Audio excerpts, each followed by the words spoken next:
거리에 석양이 질 무렵이면 어김없이 들려오던 그 경쾌한 멜로디, 친구 따라 강남 간다는 유행가처럼 친구 따라 다방에 가던 그 시절이 있었습니다. 1960년대부터 1980년대까지 종로와 명동 골목골목마다 자리 잡고 있던 음악다방은 단순히 커피를 마시는 곳이 아니었습니다. 그곳은 젊음의 상징이었고 문화의 산실이었으며 꿈과 낭만이 살아 숨쉬는 우리들만의 작은 천국이었습니다.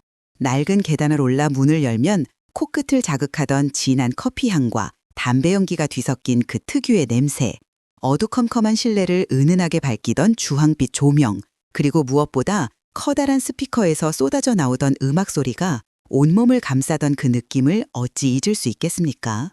그 시절 음악다방은 젊은이들에게는 문화 해방구였고 대학생들에게는 토론의 장이었으며 연인들에게는 달콤한 데이트 코스였습니다. 지금처럼 스마트폰도 없고 인터넷도 없던 시절, 최신 팝송과 가요를 들을 수 있는 곳은 오직 음악다방뿐이었으니까요.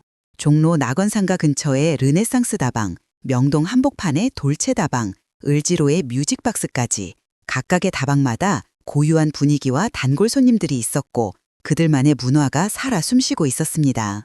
특히 대학가 근처 다방에서는 장발에 나팔바지를 입은 대학생들이 비틀즈와 롤링스톤즈의 음악에 맞춰 고개를 끄덕이며 세상을 논하곤 했지요. 음악다방의 하루는 주인 아주머니가 유리창을 닫고 테이블을 정돈하는 것으로 시작되었습니다.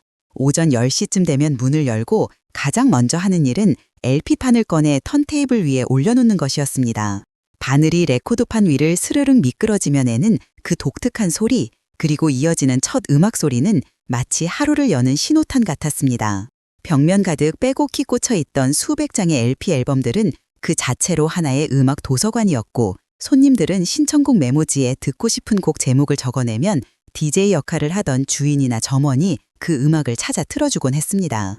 조용필의 돌아와요 부산항에 한 곡 부탁합니다. 패티킴의 사랑의 미로요, 산울림의 내 마음에 주단을 깔고 들려주세요 하는 신청곡 쪽지들이 카운터 위에 수북이 쌓이던 모습이 눈에 섭니다. 오후가 되면 학교를 마친 대학생들과 직장인들로 다방은 북적이기 시작했습니다. 좁은 테이블 사이사이를 비집고 들어가 자리를 잡으면 점원이 다가와 주문을 받았습니다. 어떻게? 라고 대묻던 그 친절한 목소리, 그리고 잠시 후 나오던 두툼한 도자기 잔에 담긴 진한 커피는 요즘의 아메리카노와는 비교할 수 없을 정도로 진하고 쓰면서도 고소한 맛이었습니다. 커피 한 잔 값이 50원에서 100원 정도 하던 시절이었지만 그 한 잔의 커피로 서너 시간씩 앉아 있어도 아무도 눈치 주는 사람이 없었습니다. 오히려 주인 아주머니는 학생들 공부하느라 힘들지 하며 따뜻하게 챙겨주시곤 했지요. 음악다방의 백미는 역시 음악 신청이었습니다. 당시에는 라디오 방송에서도 쉽게 들을 수 없던 팝송들, 특히 비틀즈의 예스터데이, 사이먼 앤 거펑클의 사운드 오브 사일런스, 비지스의 매사추세츠 같은 명곡들을 음악다방에서 처음 접한 사람들이 많았습니다.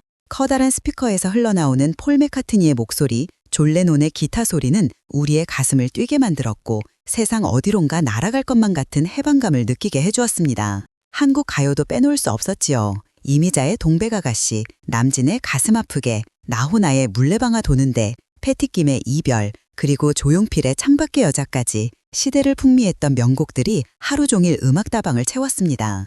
특히 1970년대 중반 이후로는 포크송 열풍이 불면서 송창식, 윤형주, 양희은, 김민기 같은 포크 가수들의 음악이 대학가 음악다방을 장악했습니다. 왜 불러, 왜 불러, 왜 불러로 시작하는 송창식의 왜 불러, 한 잔의 추억을 마시며 라는 가사가 인상적이었던 고래사냥의 노래들, 그리고 아침이슬 저집 발판에로 시작하는 김민기의 아침이슬은 당시 젊은이들의 가슴속 깊은 곳을 울렸습니다. 어두운 다방 안에서 친구들과 어깨를 맞대고 앉아 이런 노래들을 들으며 눈물을 글썽이던 날들, 그것은 단순히 음악을 듣는 시간이 아니라 우리의 청춘을 함께 나누던 소중한 순간들이었습니다. 종로와 명동의 음악다방들은 저마다 특색이 있었습니다. 종로 쪽 다방들은 주로 대학생들이 많이 찾았는데 책을 펼쳐놓고 공부하는 학생들, 토론에 열을 올리는 그룹들, 그리고 연애 편지를 쓰느라 골몰하는 청년들로 가득했습니다. 특히 서울대 법대나 문리대학생들이 자주 모이던 다방에서는 민주주의와 사회정의에 대한 열띤 토론이 밤늦도록 이어지곤 했지요. 반면 명동 쪽 음악다방들은 좀 더 세련되고 화려한 분위기였습니다. 백화점과 극장이 밀집한 명동의 특성상 쇼핑을 마치고 들어오는 여성들, 영화를 보고 나오는 연인들, 그리고 명동거리를 배회하다 잠시 쉬어가는 예술가들과 문인들로 북적였습니다. 특히 명동의 어느 유명한 다방은 시인과 소설가들의 아지트로 유명했습니다. 김수영, 신동엽 같은 시인들이 다방 구석자리에 앉아 담배 연기를 내뿜으며 시상을 떠올리던 곳이었고, 젊은 문학 지망생들은 그런 선배 문인들의 모습을 멀찌감치서 바라보며 동경의 눈빛을 보내곤 했습니다. 저분이 바로 그 유명한 시인이야 라고 속삭이는 소리가 들리면 사람들은 조용히 고개를 돌려 그분을 달아보았습니다. 그렇게 음악다방은 단순히 음악을 듣는 공간을 넘어서 문화와 예술이 숨쉬는 살아있는 공간이었습니다. 음악다방의 인테리어도 지금 생각하면 참 독특했습니다. 어두운 조명 아래 나무 테이블과 의자들이 빼곡히 놓여 있었고, 벽면에는 팝스타들의 포스터와 추상화 같은 그림들이 걸려 있었습니다. 엘비스 프레슬리가 기타를 치고 있는 모습, 비틀즈의 앨범 재킷, 마릴린 먼로의 흑백 사진 같은 것들이었지요. 천장에는 낡은 선풍기가 달려 있어서 여름이면 느릿느릿 돌아가며 뜨거운 공기를 조금씩 식혀주었고, 겨울에는 석유 난로가 다방 한가운데 놓여 손님들을 따뜻하게 해주었습니다. 그 난로 위에서 보글보글 끓던 주전자의 물 끓는 소리, 그리고 석유 타는 냄새까지도 그 시절 음악다방의 한 부분이었습니다. 음악다방에서의 연애는 또 얼마나 로맨틱했는지 모릅니다. 저분이 라고 물어보면 그것은 거의 정식 데이트 신청이나 다름없었습니다. 다방 어두운 구석자리에 나란히 앉아 손을 살짝 잡고 포렌카의 다이애나나 벤 이킹의 스탠 바이 미 같은 달콤한 팝송을 들으며 서로를 바라보던 그 설렘, 그것은 지금의 어떤 첨단 기술도 재현할 수 없는 순수하고 아름다운 감정이었습니다. 여자는 수줍게 고개를 숙이고 남자는 떨리는 손으로 커피잔을 들어올리던 그 순간들, 그리고 헤어질 시간이 되어 다방 문을 나서면서 다음에 또 오자고 약속하던 그 달콤한 기억들이 지금도 가슴 한편에 따뜻하게 남아 있습니다. 1970년대 후반부터 1980년대 초반까지는 음악다방의 전성기였습니다. 당시 젊은이들 사이에서는 종로 르네상스 다방에서 만나자, 명동 돌체에서 보자 하는 말이 유행어처럼 쓰였고, 주말이면 다방 문 앞에 줄을 서서 기다려야 할 정도로 인기가 많았습니다. 한 잔의 커피값으로 몇 시간이고 음악을 들을 수 있었고, 친구들과 도란도란 이야기를 나눌 수 있었으며 세상 돌아가는 이야기를 들을 수 있었으니 젊은이들에게는 더할 나위 없이 좋은 공간이었던 것이지요. 특히 대학 입시를 준비하는 재수생들에게는 음악다방은 공부방이기도 했습니다. 집에서 공부하기 답답할 때 다방에 가서 조용히 앉아 책을 펼쳐놓고 공부하다가 피곤하면 잠시 음악을 들으며 쉬었다가 다시 공부하곤 했습니다. 하지만 1980년대 중반을 지나면서 음악다방의 시대는 서서히 저물기 시작했습니다. 카세트 테이프와 워크맨이 등장하면서 사람들은 굳이 다방에 가지 않아도 개인적으로 음악을 들을 수 있게 되었고, 이어 CD 플레이어가 보급되면서 음질도 훨씬 좋아졌습니다. 무엇보다 1990년대 들어서면서 카페 문화가 들어오고 스타벅스 같은 프랜차이즈 커피 전문점들이 생겨나면서 전통적인 음악다방은 설 자리를 잃어갔습니다. 하나둘 문을 닫기 시작한 음악다방들, 그 자리에는 편의점이나 패스트푸드점이 들어섰고 종로와 명동의 풍경도 완전히 달라졌습니다. 그렇게 우리의 청춘과 함께했던 음악다방은 역사 속으로 사라져갔습니다. 하지만 그 시절을 기억하는 우리에게 음악다방은 단순히 사라진 공간 그 이상의 의미를 지닙니다. 그곳은 우리가 젊었던 시절의 상징이고 순수했던 우리들의 꿈과 사랑이 살아 숨쉬던 공간이었습니다. 지금은 스마트폰 하나로 수백만 곡의 음악을 들을 수 있고 깨끗하고 세련된 카페에서 맛있는 커피를 마실 수 있지만 그때 그 음악다방의 정치와 감성만큼은 결코 되살릴 수 없습니다. 어두컴컴한 실내에서 친구들과 어깨를 맞대고 앉아 하나의 스피커에서 나오는 음악을 함께 듣던 그 연대감, 모르는 사람들끼리도 같은 공간에서 같은 음악을 들으며 하나가 되던 그 공동체 의식은 이제 다시는 경험할 수 없는 것이 되어버렸습니다. 특히 미국이나 다른 나라에서 이 방송을 들으시는 교포 여러분들께는 음악다방의 추억이 더욱 각별하실 것입니다. 낯선 땅에서 힘든 이민 생활을 하시면서도 가끔씩 종로거리를 걷던 기억, 명동 다방에서 친구들과 수다 떨던 기억이 그리워지실 때가 있으실 겁니다. 고국을 떠나온 지 수십 년이 흘렀어도 그때 그 다방에서 듣던 노래 한 소절만 들으면 가슴이 뜨거워지고 눈시울이 붉어지는 것은 그것이 단순한 음악이 아니라 우리의 청춘이고 우리의 고향이기 때문일 것입니다. 지금 계신 그곳에서도 가끔 한국 노래를 틀어놓고 눈을 감으면 어렴풋이 그때 그 다방의 모습이 떠오르지 않으십니까?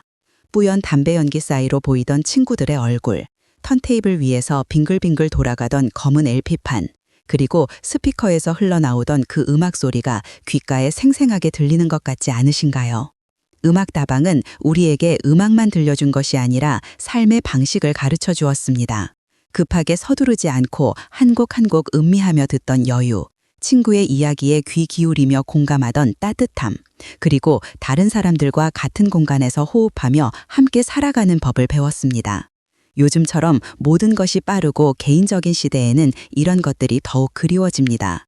커피 한 잔 값으로 몇 시간이고 앉아 있어도 눈치 주지 않던 그 넉넉함, 신청곡을 기다리며 설레던 그 간절함, 그리고 좋아하는 노래가 나오면 친구의 손을 꼭 잡고 이 노래 들어봐 하고 속삭이던 그 순수함이 지금은 얼마나 소중한 것인지 새삼 깨닫게 됩니다. 세월이 흘러 이제 우리도 60을 훌쩍 넘긴 나이가 되었고 그때 함께 다방에 다니던 친구들 중 많은 이들이 이미 세상을 떠났거나 멀리 흩어져 살고 있습니다. 하지만 가끔 옛 친구들과 모이면 어김없이 나오는 이야기가 바로 그 시절 음악다방 이야기입니다. 야, 기억나니? 우리 종로 그 다방에서 밤새 음악 듣던 거. 명동 돌체다방 주인 아줌마가 우리한테 커피 공짜로 주시던 거 생각나? 하며 한바탕 웃고 나면 어느새 눈가가 촉촉해지고 가슴 한편이 뭉클해집니다. 그것은 단순한 향수가 아니라 우리가 함께 살아온 시간에 대한 감사이고 그 시절을 함께 나눈 친구들에 대한 그리움이며 다시는 돌아갈 수 없는 청춘에 대한 애틋함입니다. 지금 이 순간에도 종로와 명동 거리는 여전히 사람들로 북적이고 있을 것입니다. 하지만 그 거리 어디에도 우리가 기억하는 그 음악다방은 없습니다. 시대가 변하고 문화가 변하면서 음악다방은 역사의 뒤안길로 사라졌지만 그곳에서 나누었던 우정과 사랑, 그리고 음악을 통해 느꼈던 감동만은 우리 가슴 속에 영원히 살아 숨쉬고 있습니다. 어쩌면 우리가 그 시절을 그리워하는 것은 음악다방 자체가 아니라 그곳에서 함께 웃고 울던 우리 자신의 젊은 모습이 아닐까요? 꿈 많고 희망 가득했던 20살, 30살, 세상 무엇이든 할 수 있을 것 같았던 그 젊음이 그리운 것이지요. 오늘 이 이야기를 들으시면서 여러분도 잠시 눈을 감고 그 시절로 돌아가 보시기 바랍니다. 종로 거리를 걷다가 음악다방 계단을 올라가 문을 여는 순간 코를 자극하던 커피 향기와 은은한 조명, 그리고 스피커에서 흘러나오던 음악 소리를 다시 한번 느껴보십시오. 친구들과 둘러앉아 도란도란 이야기 나누던 그 시간, 사랑하는 사람과 손을 잡고 음악을 듣던 그 순간, 혼자 조용히 앉아 창밖을 바라보며 미래를 꿈꾸던 시절로 돌아가 보십시오. 비록 시간은 흘러 우리 모두 나이가 들었지만 그때 그 음악다방에서 느꼈던 감정만큼은 지금도 우리 안에 살아 있습니다. 그것이 우리를 젊게 만들고 우리에게 힘을 주며 오늘을 살아갈 수 있게 하는 소중한 자산입니다. 음악다방은 사라졌어도 그곳에서 만들어진 추억은 영원히 우리와 함께 할 것입니다.